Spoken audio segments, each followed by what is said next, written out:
নবান্ন আন্দোলনকারী স্নায়ুযুদ্ধ এখনো স্বাস্থ্য ভবনের সামনে অবস্থানে জুনিয়র চিকিৎসকরা। মঙ্গলবার থেকে টানা অবস্থান, এখনো পথে জুনিয়র চিকিৎসকরা। 5 দফা দাবিতে স্বাস্থ্য ভবনের বাইরে লাগাতার অবস্থানে জুনিয়র চিকিৎসকরা।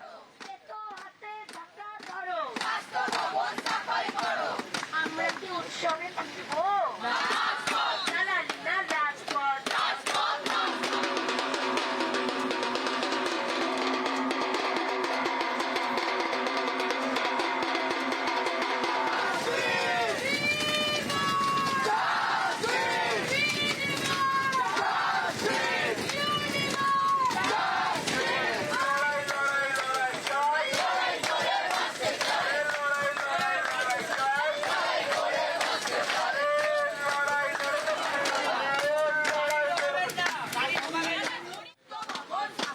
আমাদের আন্দোলন চলছে, চলবে যতদিন আমরা না বিচার পাচ্ছি, যতদিন না আমাদের দাবি মেনে নেওয়া হচ্ছে।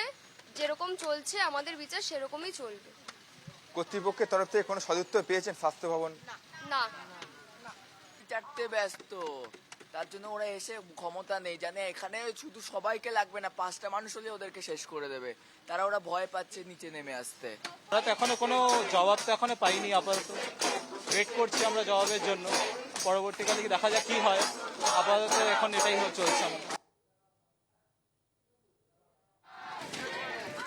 কল্যাণে রয়েছেন আমাদের প্রতিনিধি বিধান নস্কর। বিধান, আমরা দেখতে পাচ্ছি গত মঙ্গলবার থেকে একেবারে অবস্থানে অনড় রয়েছেন জুনিয়র চিকিৎসকরা। স্বাস্থ্য ভবনের সামনে টানা অবস্থান চালিয়ে যাচ্ছেন তারা। দফায় দফায় ইমেল চালাচালি হয়েছে, কখনো নবান্ন থেকে ইমেল এসেছে বৈঠকের আহ্বান জানিয়ে, কখনো পাল্টা শর্ত দিয়েছেন জুনিয়র ডাক্তাররা, কিন্তু বৈঠক নিয়ে সমাধান সূত্র এখনো বের হয়নি। কতটা সম্ভাবনা রয়েছে আজ সমাধান সূত্র বের হওয়ার? কি চাইছেন জুনিয়র ডাক্তাররা?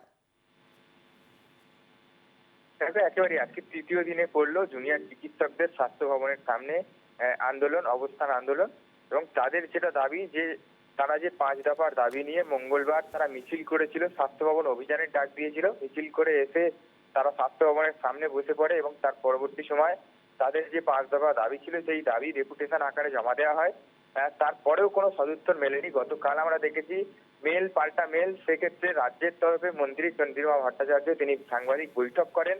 সেক্ষেত্রে তিনি বিভিন্ন বিষয় তুলে ধরেন এবং এছাড়াও পাশাপাশি তিনি জানান রাজনৈতিকভাবে উৎসাহিত করা হচ্ছে জুনিয়র চিকিৎসকদেরকে আন্দোলন করার জন্য। সেক্ষেত্রে পাল্টা সাংবাদিক বৈঠক করেন, করে সিনিয়র চিকিৎসকরাও জানান যে কোন রকম রাজনৈতিক ইনভলভমেন্ট নেই সেখানে। তারা অরাজনৈতিক ভাবেই কিন্তু সেই আন্দোলন প্রথম থেকেই করছেন এবং আগামীতেও তারা যে 5 দফা দাবি দাবা নিয়ে এই আন্দোলন করছে, সেই দাবি দাবা যতদিন না মিটবে তারা এই আন্দোলন চালিয়ে যাবে, এমনটাই তারা বক্তব্য স্পষ্ট করেছেন।